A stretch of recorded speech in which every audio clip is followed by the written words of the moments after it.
തിരുവനന്തപുരം നെടുമങ്ങാട് മാർക്കറ്റിൽ യുവാവിനെ കുത്തിക്കൊലപ്പെടുത്തിയ കേസിൽ 2 പ്രതികൾ പിടിയിൽ. അഴീക്കോട് സ്വദേശികളായ നസീർ, ഷമീം എന്നിവരാണ് പിടിയിലായത്. അഴീക്കോട് സ്വദേശി ആഷിർ ഇന്നലെയാണ് കുത്തേറ്റു മരിച്ചത്. വിവരങ്ങളുമായി ഗോപാൽ ശീലാസനൽ ചേരുന്നു. ഗോപാൽ, ഇന്നിപ്പോൾ 2 പ്രതികൾ പിടിയിലായി എന്നറിയുന്നു. എന്തൊക്കെയാണ് മറ്റു വിവരങ്ങൾ?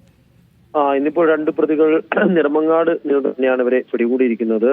അല്പം മുൻപ് ആര്യനാട് ഭാഗത്ത് നിന്ന് ഇവരെ കസ്റ്റഡിയിൽ എടുക്കുകയായിരുന്നു. ഇന്നലെ രാത്രിയിലാണ് നെടുമങ്ങാട് മാർക്കറ്റിൽ വെച്ച് അഴീക്കോട് സ്വദേശിയായിട്ടുള്ള ആഷിർ കുത്തേറ്റ് മരണപ്പെടുന്നത്. തുടർന്ന് പോലീസ് ഇതുമായി ബന്ധപ്പെട്ട് വലിയ തോതിൽ അന്വേഷണം നടത്തിയിരുന്നു.